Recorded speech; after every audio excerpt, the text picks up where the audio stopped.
I'm Carolina, and today I wanted to give you a really powerful technique that can prevent panic attacks from starting. It can stop them in their tracks, or if it's a really bad one, it can just make it shorten the time.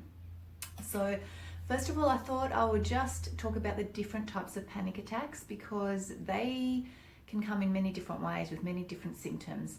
And I'm guessing if you're watching this, you probably have experienced panic attacks. I thought I would talk about all the different symptoms anyway, because sometimes it happens that people have, and this happened to me, that are used to a certain type of panic attack, and then all of a sudden your body does something different and you can be thinking you're dying, you can be thinking all sorts of things, and that even frightens you more, which then makes the panic attack go on for longer. So I thought I'd just start with that and then I'll give you the technique, okay? So panic attacks, as I said, come in all different symptoms. Some of the ones that people have are very fast heartbeat, almost like they can feel their chest tightening and their heart beating really fast. People have gone to the hospital with this, thinking that they're having a heart attack, and often it's just a panic attack. Not to say if you think you're having a heart attack, go to the hospital anyway. The doctors are fine with it. They just tell you what it is and they're fine with it. It's not a problem for you to go to the hospital. But I'm just saying it can be so frightening and so strong that people do go to the hospital because of it. Another one that is very common is trying to take a breath and feeling like you can't breathe. So this area feeling really tight and feeling like you can't take a breath. That's another one. Other ones, and this is one that I used to get earlier on, is trembling. So your body can just start trembling for about 15 to 20 minutes. I used to have that, and when I had that, it wasn't so scary because I sort of thought, oh, okay, this is just adrenaline going through my body because I've been shocked about something, and so I just usually just would sit there or lie there and just let it pass, and yeah, that wasn't too frightening. Other ones, for example, these other ones that I used to have and a lot of other people have, is that you can feel like a lightheaded feeling, a dizziness, a feeling like vomiting or diarrhea, and a feeling of everything is wrong, and almost a sense of everything not being real. It's called derealization, and that can often comes with panic attacks. So for example, that I was having that once a month during my cycle, basically for I think about over a year, maybe 2 years, and I didn't realize that in itself was a panic attack. So it just used to happen to me every month, and then I'd bawl my eyes. I thought it was just because I was getting really upset. Then I'd bawl my eyes out for about 15 minutes, and then I'd be sort of okay, it calmed down.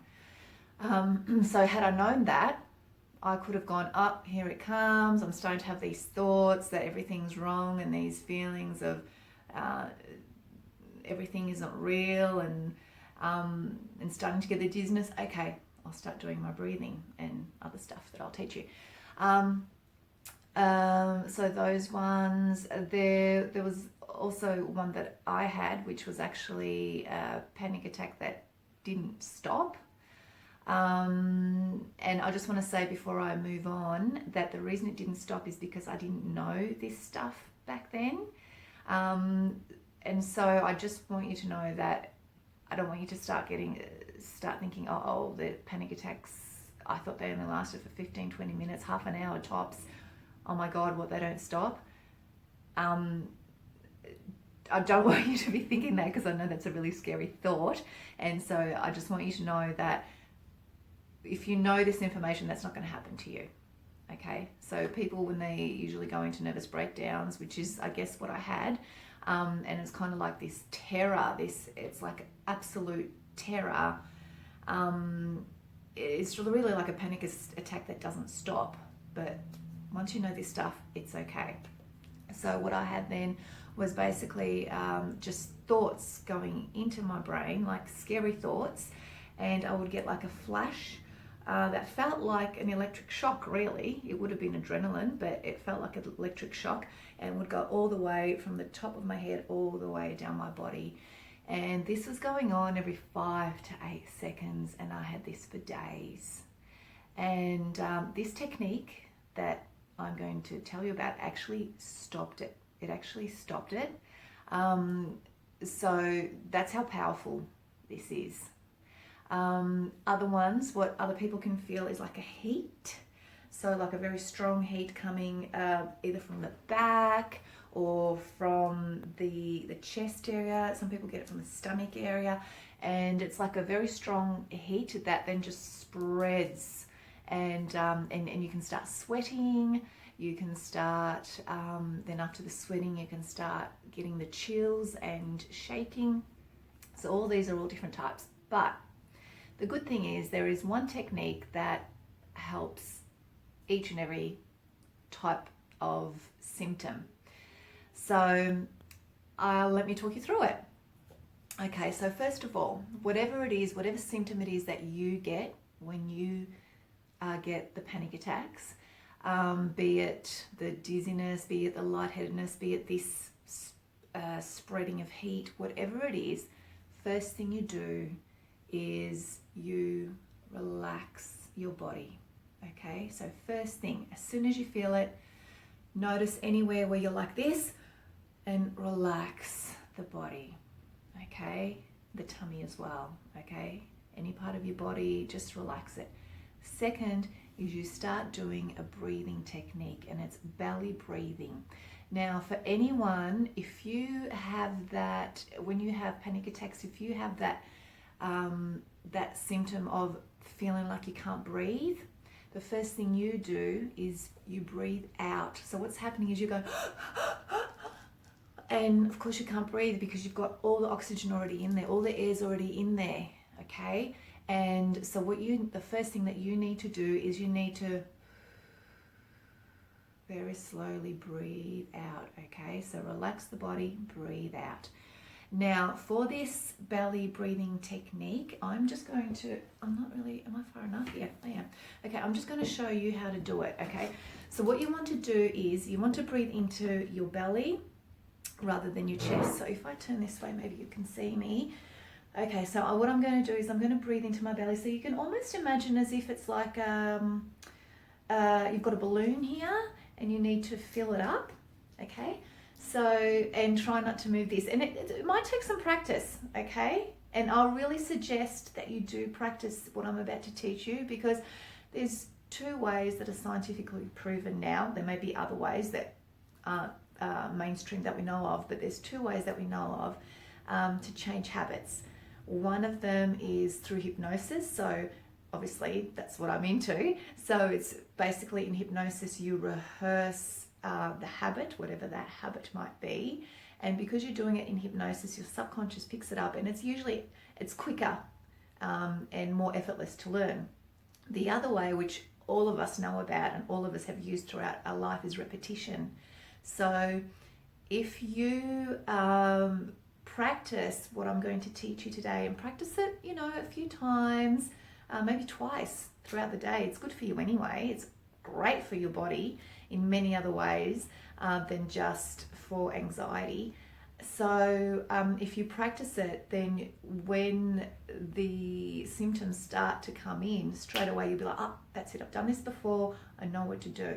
So yeah, repetition, really good way to change habits, okay? So hand here, hand here. Okay, so what I'm doing is I am breathing in. I'm going to breathe into here. You're going to see this move, and you're going to see this is not going to move quite as much, okay? So, one more thing. What you want to do too is you want to breathe in for say 3 or 5 counts, whatever works for you. And longer for the exhale counts. So I'm just going to give you a little scientific thing here now, okay? So when we're doing this belly breathing and when we're taking longer to exhale, what we're doing is we're activating the vagus nerve. So the vagus nerve is a nerve that goes from our brain all the way to our colon. And it's not just one nerve, it's got all these other little bits that go out to all the other organs, and it has a whole lot of different jobs. But one of the jobs is that it turns on the parasympathetic nervous system. So the parasympathetic nervous system is the part that's the chill out, the part that gets you to chill out. So when you're going into fight or flight, that's the sympathetic nervous system. What this does is like turning on the switch to go, okay, it's time to chill out now. Okay? So let's practice the chilling out switch. All right? So breathing in.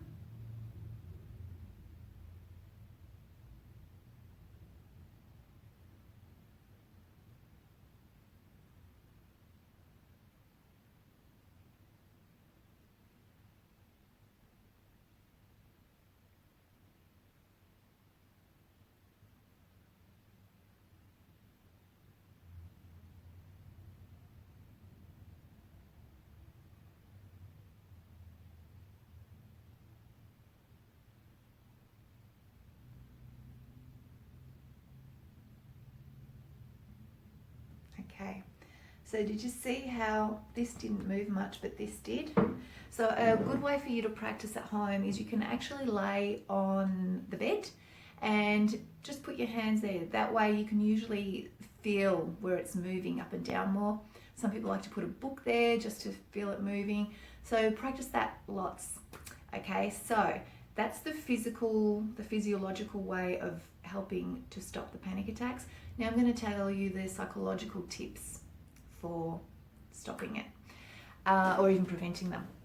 Okay, so usually when we feel symptoms like this coming on, it's so scary that obviously we brace ourselves, which is why we tighten our bodies and we're like, oh my God, oh no, here it comes again, oh no, I hate this, oh, what am I going to do, this is horrible. Okay, so these are the things we're thinking, right? So again, relax the body, start the breathing, and then the things you want to tell yourself is, okay, it's just a bit of adrenaline, it's no big deal, I'm just going to do my breathing, I got this, it's fine, and you know what, so what?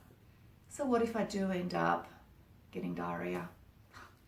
So what if I do end up throwing up? So what? I'll throw up, I'll go to the toilet, I'll be back in 10 minutes, I'll be fine.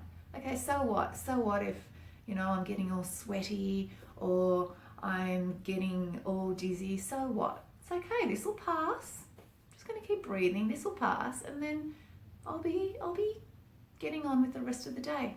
It's fine. I got this. I know what to do. I can do my breathing. I'm in control. It's okay. I got this. Okay, so this is the kind of stuff you want to say to yourself. Do you see the difference between that? Like, okay, you know what? Worst case scenario, I'm going to throw up. So what? To, oh my God, what if I throw up? Oh no, I don't want to throw up. I don't want to throw up. Maybe everyone's going to look at me. Blah, blah, blah. Can you see how that is causing more stress, more of those stress hormones to flood through your body?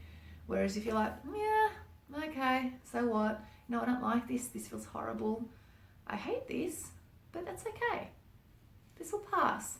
I'm going to be okay. I'm just going to do my breathing. I can do this. See the difference between that and the second one? The second one, you aren't resisting it. You're not fighting it. So you're allowing yourself to calm your nervous system down just even by the way you're thinking.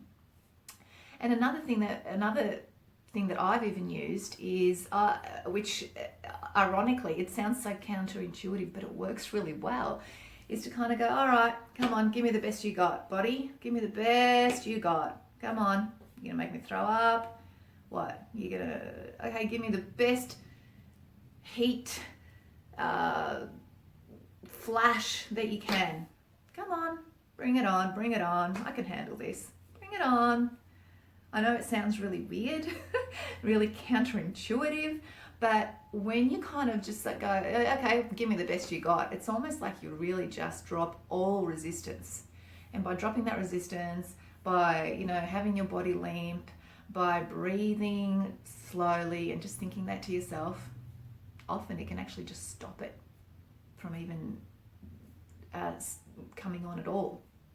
So that's my tips. I really hope that this works for, you know, really well for you. I hope you give it a go, and that it really helps you. As I said, when I went through that horrible stage where I basically was having a panic attack for days, I did this, and the good thing about this is too that you can do this anywhere. Okay, so if you're at a meeting and there's people around you and all of a sudden you start feeling it coming on, you can just start breathing, you know, relax your body and be like, it's cool, I got this, it's cool. You know what? If I do end up sweating all over the place, that's all right. I can even tell these people, yeah, I'm having a bit of a panic attack, and make a bit of a joke of it. It's fine. If you do that, it's something that you can take with you anywhere. You can do this anywhere. So when I was in that really, really bad state, I kind of knew that if I stayed home, I was going to limit myself and I was going to frighten myself even more, because then I'd be thinking, oh my God, I have to stay home now forever. I have to wait till I'm good to be able to get out. So I knew that that for me was not an option. And I actually was going to my hypnotherapy classes at the time. I was learning to become a hypnotherapist. And so it was a Saturday. I'd had this started on the Tuesday. So Tuesday, Wednesday, Thursday, Friday, Saturday. Yeah, it was the fourth day of it. And what I did was just basically all day I was just breathing and relaxing my body. No one knew, except for the fact that some people were like, geez, Caroline, you're a bit quiet today, because I tend to be a bit loud, you know, or ask lots of questions, you know, like to be in the discussion. So no one knew. And the other thing is, I mean, I even induced someone into hypnosis, and he said, gosh, that was the best one that I've ever had. He actually got me under. And this is while I was going through that. So I had all this going on every 5 to 8 seconds, but I just ignored the symptoms, kept breathing, and just focused on whatever it was that I had to do. And that was really, really good for me, because once I did that, it was like, man, if I can do that, I can do anything. I don't have to be scared of being in public, you know, which is a big thing for many people. That's why they become agoraphobic. So also with the breathing, you know, if you are out in public, you know, I wasn't kind of counting to myself, 1, 2, 3, 1, 2. You can't be doing that if you're talking to people, right? So I just didn't focus too much on the numbers. I didn't, you know, just focused on the breathing and just trying to make it that the out breath was longer than the in breath. Okay, so don't be too pedantic with it. Don't be too pedantic. All right. Now, so those are my tips. I would like to share 2 other tips that I've heard that work for other people. These ones are probably not quite as versatile, as in you couldn't really use this if you're in the middle of a meeting, or if you're walking into a shopping center and it's a shopping center that gives you, you know, that the panic attack, or driving in a car or whatever. But it might help you if you're at home alone, or if you're in other situations. So one of them is what some people do and they find really helpful is to exercise really, really hard. So go for a run to get rid of that adrenaline, because when you're shaking and when you're having any of these symptoms, a lot of it is just the excess adrenaline that you're really meant to use for fight or flight, so to fight or to run away. But because the situation isn't a fight or flight situation, you're stuck with all that adrenaline in your body. So what some people do is they will go for a run, or they might just do a whole lot of push-ups, a whole lot of sit-ups, a whole lot of squats, whatever they can, until they are physically exhausted. And so then they've exhausted all those hormones out of their body and they feel calm again. And also when you're doing exercise, it releases endorphins. So you're kind of doing two things there.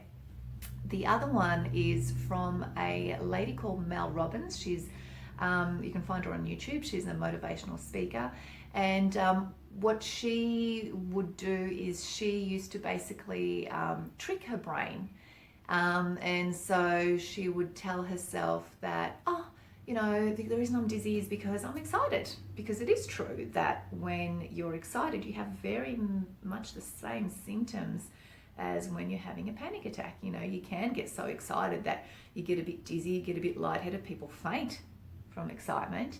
You know, some people get all sweaty, and many of the things are very similar. So she would say to herself, oh, this is because I'm so excited. I'm really excited about this job that I'm about to start. You know, this is great. So that's how she would sort of talk herself out of it. So instead of fighting that feeling and being afraid of that feeling, she would talk herself into feeling positive about that feeling. And so that in itself sort of calms the nervous system down again anyway. So yeah, okay, I hope, really hope that if you struggle with panic attacks, that this is really helpful for you. And as I said, just practice it until it's just automatic. Okay, so that if those symptoms start popping up, bango, you've already practiced it while you were well. And it just becomes, it'll just happen to you naturally, that you'll just start, relax the body, doing the breathing, and then telling yourself, it's okay. It's okay. What's the worst that can happen? I'm fine. I got this. I'm doing my breathing. It's all good. Okay? So good luck, and I hope you're having a wonderful day. Bye.